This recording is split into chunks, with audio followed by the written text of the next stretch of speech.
Qala Allah Ta'ala fil Qur'anul Karim, a'udzu billahi minasy syaithanir rajim. Bismillahirrahmanirrahim. Ya ayyatuhan nafsul mutmainnah, irji'i ila rabbiki radiyatan mardiyah, fadkhuli fi ibadi wadkhuli jannati. Shadaqallahul azim. Al-Quran surat yang ke-89 ayat 27 sampai 30. Terjemahannya, wahai jiwa yang tenang, jiwa yang selamat, kembalilah kepada Tuhanmu,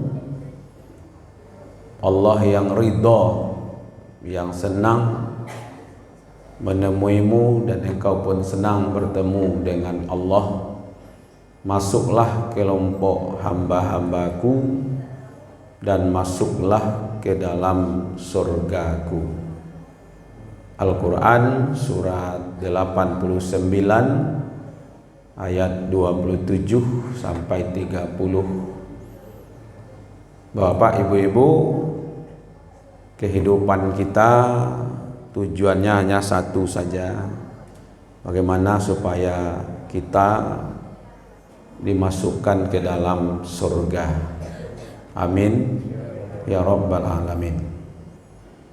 Kalau mencari wajah-wajah yang hadir di masjid, wajah-wajah ke masuk surga sesado nampak. Kalau lah ke masjid tidak masuk surga tu kamu lah ke pai le pak.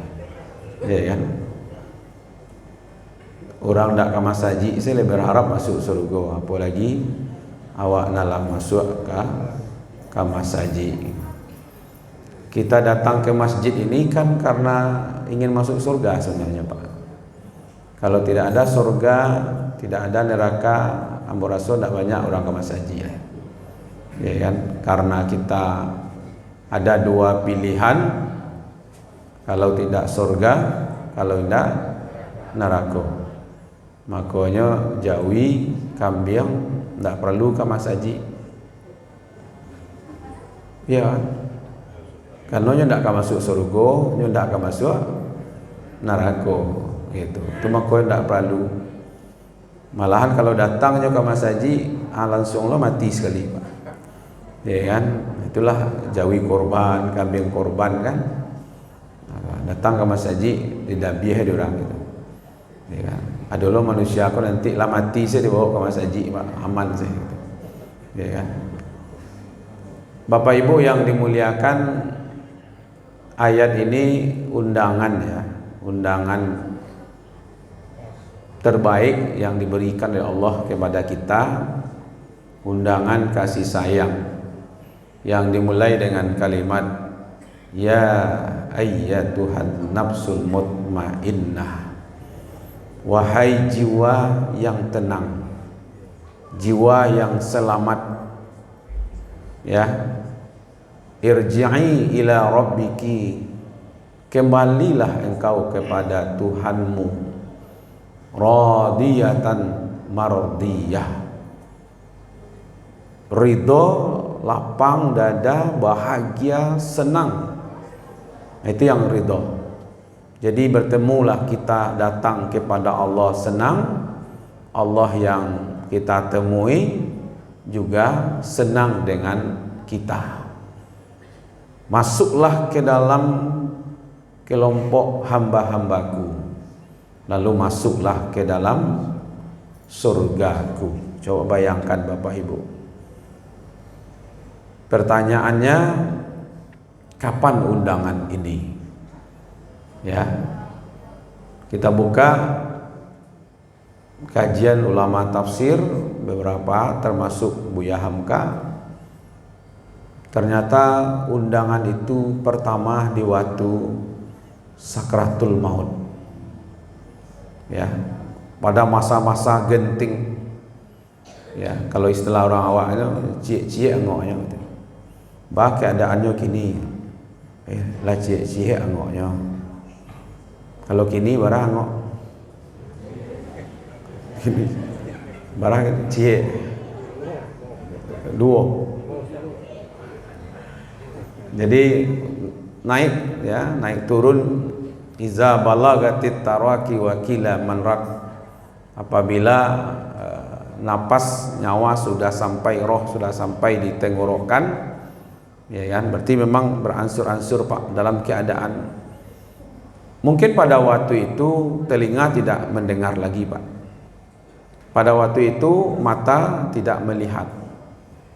Pada waktu itu pikiran tidak nyambung lagi. Tapi ada yang masih nyambung dengan Allah, itulah qalbu. Nah, qalbu itulah yang diundang. Ya.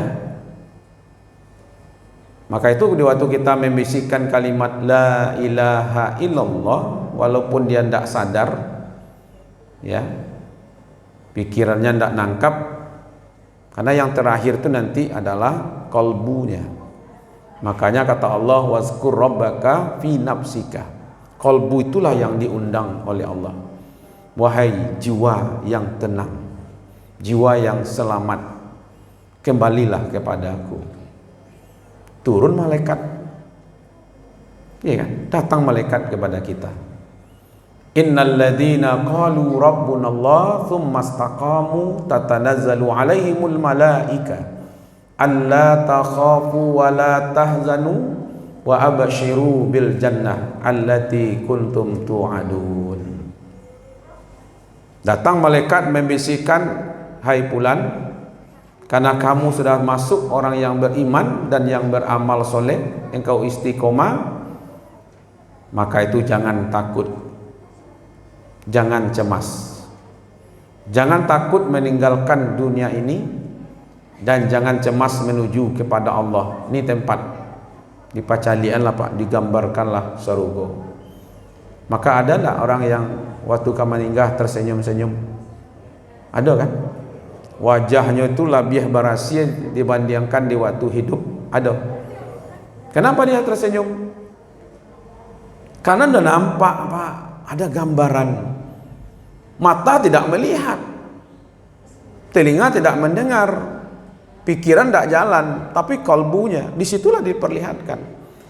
Bukankah pernah ada orang yang menurut kita tidak sadar, dia tidak tahu jawab lain, lalu wak tungguin, tiba tamu orang membesuk, lalu wak bercerita di sampingnya, kalau berhari model kok, kalau hampir hari, tidak tahu mana jawab lain.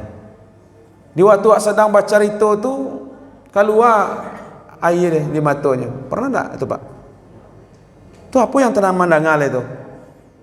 Kalbunya, ya kan? Nah, waktu itu datang undangan kasih sayang dari Allah, maka tersenyum-senyum, dia terbang seperti balon terbang Pak, begitu senangnya. Maka orang yang beriman dan beramal soleh itu senang meninggal Pak, ya kan? Maka jangan baca lihat kok, ya wajah kamu meninggal, saya sudah nampak. Ya nak, ialah siaplah untuk meninggalkan. Tidak siap matinya je Pak. Makanya ambo termasuk orang yang sangat siap, sangat ikhlas kalau dah bicara soal meninggal Pak. Ambo ikhlas, ambo lapang dado. Kalau apa duluan, ambo belakangan. Ambo siap. Atau ibu-ibu duluan baru ambo, kan ada. Ustaz salah dulu, jadi Pak, tidak masalah lo dia ambo tu. Ambo duluan mantan apa, pula salah itu ya. Tapi malaikat maut kan tidak bisa diatur do Pak. Usianu dulu gitu. Oh ustaz ko 20 tahun lagi, ambo setuju saja Pak. Oh apa ko 2 tahun lagi, ambo setuju lu tu je. Ya kan. Dan kalau lama di ustaz sempat gitu. Tapi yang penting mau mati kapan pun tidak ada masalah, karena bagi orang yang beriman, yang beramal soleh ada undangan. Ya ayyatuhan nafsul mutmainnah, irji'i ila rabbiki radiyatan mardiyah. Hai jiwa yang tenang, yang selamat, kembalilah engkau ya kepada Tuhanmu gitu. Nah, makanya pada waktu itulah yang kita tunggu sebenarnya Bapak Ibu, undangan kasih sayang. Yang kedua, kapan undangan itu datang? Ketika kita berada nanti di padang mahsyar. Tidak ada lagi perlindungan, tidak ada lagi naungan kecuali naungan Allah. Coba bayangkan berkumpul manusia Pak, sajak mulai Nabi Adam sampai manusia yang terakhir nanti. Para miliar manusia berkumpul. Disitulah datang seruhan, hai hamba-hambaku yang selamat. Itu barek tuh Pak. Gimana tahu Ustaz barek? Ustaz belum pernah ke situ. Iya Pak, belum pernah mau ke situ lah. Ya kan?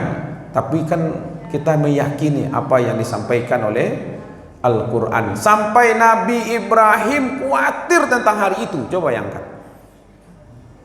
Nabi Ibrahim kekasih Allah, Rasulnya Allah, bapaknya Tauhid. Bukan anaknya, bukan Tauhid ya. Anaknya Ibrahim. Itu Ismail nama anaknya. Ya. Apa kata Nabi Ibrahim yang diabadikan dalam Al-Quran? La tuhzini yauma tub'asun yauma la yanfa'u malu wala banun illa man atallah biqalbin salim. Ya Allah, jangan engkau hinakan aku ya Allah di hari aku dibangkitkan, yang hari itu tidak lagi bermanfaat harta, tidak lagi bermanfaat anak, kecuali yang datang kepada Allah yang membawa qalbun salim. Qalbun salim itu yang diundang, ya ayyatuhan nafsul mutmainnah. Disitulah datang, irji'i ila rabbiki radiyatan mardiyah. Ayo kumpul. Fadkhuli fi ibadi wadkhuli jannati. Kan jale-jale itu, masuk kelompok hambaku dan masuk ke dalam surgaku. Nanti akan terbagi dua, ada kelompok hamba Allah, ada kelompok hamba setan. Nah itu Pak. Jadilah jale-jale itu. Mana yang memusuhi Allah, mana yang berkawan dengan setan. Nah, patangku tajam mana isi kapalonyo, mulutnya terhadap agama Allah. Hafal Quran lah yang dikomentari, haji lah yang dikomentari, ya kan? Itu dawak kiranya Pak. Mbak baru tahu lo bahasa dawak kiranya Pak. Di akanya isi kapalonyo kok banyak melenceng, tajam, ya kan? Kiranya lelapi deh kawan Pak. Ya kan? Bangkak-bangkak kapalo tu. Tapi yang paling barek ndak itu dah Pak. Yang paling barek tu Sarawak aku ndak bahasa robok. Itu yang paling barek. Di mana Sarawak tu kini itu. Patanglah ada saya bara Pak, saya yang menemui Sarawak aku dia GPT 50 juta Pak. Harga Sarawak tangga aku mahal loh harganya gitu Pak. Yang minat yang dapat THR besok cari-carilah Sarawak aku di mana apa gitu. Ditelanjangi. Allah itu mengizinkan tuh Pak. La taraka syai'un illa biiznillah. Ya kan, tidak akan terjadi sesuatu apapun kecuali izin Allah. Terbayang tak Bapak Ibu, di dunia saja begini, terbayanglah nanti di akhirat, ya kan? Nah, orang yang beriman, orang yang beribadah itu ada undangannya, dapat undangan kasih sayang, ya kan? Pada waktu itu tidak ada lagi kelompok kecuali hanya kelompok hamba Allah yang masuk ke surga dan kelompok hamba setan yang masuk ke neraka. Nah, pertanyaannya Bapak Ibu yang dimuliakan, siapa ini orangnya yang dapat undangan kasih sayang seperti ini? Pertama, orang-orang yang senang hari ini memenuhi undangan Allah. Kalau kini Pak ada panggilan Allah berbunga-bunga hati kita, insya Allah besok pun panggilan Allah itu datang loh kawan. Iya kan? Jangan dianggap Pak azan itu panggilan muazin. Allahu Akbar, Allahu Akbar. Jangan dianggap itu panggilan muazin. Itu panggilan Allah. Ya kan? Panggilan Allah itu Pak. Wa man ahsanu qaulam mimman da'a ila Allah wa 'amila shalihan wa qala innani minal muslimin. Tidak ada lagi panggilan yang lebih baik daripada panggilan kepada Allah dan panggilan beramal soleh. Di waktu datang panggilan itu, dia mengatakan, sayalah orang yang patuh, sayalah orang yang tunduk. Itu kan karena panggilan Allah sewa datang kemari kan. Ya kan? Orang yang senang berbunga-bunga hatinya ketika datang panggilan Allah Pak. Ambo luar biasa senangnya sekarang ini bapak-bapak, ibu-ibu. Sudah hari yang berapa sekarang ini? Hari yang, kalau yang puasa hari Sabtu 23, yang puasa hari Ahad 24 bahkan cuma kau lebih lah. Ya puasa boleh beda, tapi hari raya samo. Kecek kawan puasa calik bulan, raya calik kawan. Tapi nan jale bapak ibu-ibu tak ada masalah. Yang puasa hari Sabtu silakan, yang puasa hari Ahad silakan, tak perlu ribut. Ikut sampai kini ada yang belum puasa le pak. Ya kan? Masih ramai pak, masih banyak jemaah datang, ya kan? Kalau di tempat lain pak nanti bosin hadir lain. Kalau di siku nan datang lain tibo pak bocah dia, ya kan? Bahagia pak, ya kan? Datang panggilan Allah senang, ya kan? Penuh sama saji. Kalau dulu pak, ya ambo pernah, ambo kan MAG kok pak, gelar MAG atau MAG Ustadz mantan Garin, ya kan? Awak pernah azan pak? Azan, ambo iqamat, ambo imam pak. Tu jamaah dua berdua. Kadang tensi naik, kadang-kadang bos suraan di mic tu. Bapak ibu-ibu, mari kita luruskan dan rapatkan saf. Padahal berdua je pak. Supaya tadangan aja durang, le rami orang masjid kira aja berdua saja. Pernah pak? Ya kan? Tu baca awak lain. Ya kan? Di kawannya Cibo tu pak, di Cibo azan tapi waktu ndaknya tibo jemaah. Nyobe azan jam 2 malam pak. Jam 2 malam azan. Nyo pakai mic keluar tu. Allahu Akbar, Allahu Akbar. Wah. Tasinta orang sadu. Iku mangala Garin gua. Gilo sakit gua dah. Ya dah. Jam 2 malam azan pak. Datang orang pak. Hoi.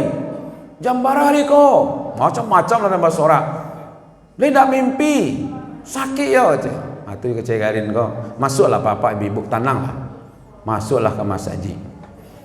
Biasanya ambo azan tapi waktu. Ndak tibo apa tu, ndak tibo ibu tu. Kini bo azan jam 2, apa tibo, ibu tibo. Asianan sakit dan sawana abu. Itu kadang-kadang pak. Kadang perlu jemaah aku di itu kadang-kadang. Tapi alhamdulillah pak. Ya, sekarang udah ramai, ya kan? Dapat undangan kasih sayang dari Allah. Puasa itu undangan, apalagi haji pak. Waduh, kalau dapatlah SPMA pak, ya kan? Surat panggilan masuk asrama, itu ditunggu-tunggu tuh pak, ya kan? Insya Allah lah tahun ini akan ada naik haji walaupun jumlahnya tidak seperti biasa. Ya, mudah-mudahan lah bapak ibu ini panggilan yang luar biasa. Jadi di waktu kita senang diundang oleh Allah di dunia ini, ya nanti Allah pun akan undang. Kira-kira wajar enggak pak kalau ada orang lambat-lambat, ya talambek, besok talambek lu dipanggil, wajar enggak pak? Hah? Walau nunggu-nunggu ya, alunya tiba panggilan lah itu. Ada orderan pak, ada pesanan kita. Lalu dia lambat menyelesaikannya. Wajar enggak kalau pembayarannya lambat? Nah itu. Ada orang yang datang ke masjid lebih duluan, saf pertama. Wajar enggak nanti dipanggil juga lebih duluan? Ya begitulah pak. Kalau datangnya talambe, sudahlah talambe dekat pintu lo pak. Anda ada pak ke pintu biasa. Ya kan? Atau ingin pulang capek lo, itulah. Ya kan? Kalau tak lambek nanti ya lambek lo panggilannya. Ya, tapi kalau lambek mana kalau panggilan ke surga kan dah coba ada. Ya kan? Maka itu orang yang diundang itu nanti dengan kasih sayang adalah orang-orang yang senang hari ini. Ya, senang pak hari ini dipanggil oleh Allah. Itu yang pertama. Yang kedua, kajiwa dua saya pagi yo. Yang kedua, orang yang ridho dengan segala keputusan Allah. Sekarang masih ada enggak pak di TPA pagi-pagi subuh itu mengucapkan kalimat raditu billahi rabbah wa bil islam madina wa bi muhammadin nabiyya wa rasulah? Masih ada enggak? Itu cuma dipahami. Aku ridho, aku senang, aku bahagia. Allah Tuhanku, Islam yang mengatur hidupku, Nabi Muhammad adalah Rasulku. Kan ridho di situ Pak. Jadi orang yang ridho dengan Allah itulah yang dipanggil nanti, ya kan, radiyatan maradiyah gitu.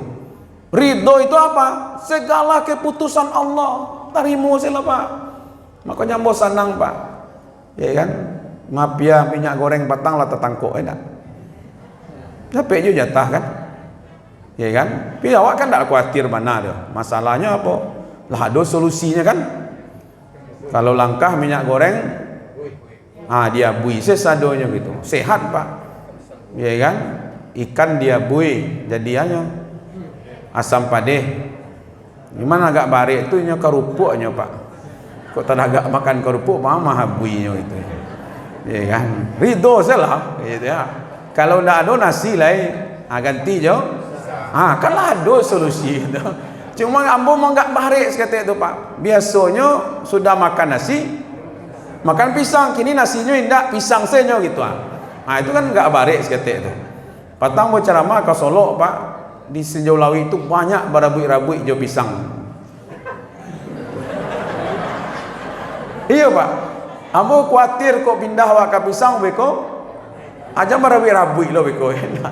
Tapi apapun yang terjadi, wa asa an takrahu syai'a wa huwa khairul lakum, wa asa an tuhibbu syai'a wa huwa syarrul lakum, wallahu ya'lamu wa antum la ta'lamun. Supaya kita ridho dengan apa yang terjadi, maka dari itu konsepnya adalah apa yang terjadi kepada diri kita, kalau itu yang buruk menurut kita belum tahu, menurut Allah itu buruk. Apa yang baik yang menurut kita belum tahu juga itu buruk, baik bagi kita. Mungkin itu buruk bagi Allah, karena Allah yang Maha tahu. Maka itu segala keputusan Allah, walaupun sebenarnya tidak ada keputusan Allah itu yang buruk. Kalau kita mau dalami sedikit kajian, tidak ada ketentuan Allah itu yang buruk. Contohnya Ustadz, orang ditangkap, dimasukkan ke dalam penjara, bagi dia mungkin buruk, ya kan. Dia begal, kini nama masuk penjara, begal apa yang dibegal Pak? Maka begal pun gini minta perlindungan, ya, minta perlindungan hukum Pak. Saya hanya mengancam dengan golok saja katanya. Saya hanya memenggal kepalanya saja. Mohon aparat hukum saya dilindungi. Coba bayangkan Pak, begal pun minta perlindungan. Itulah dunia terbalik gitu ya.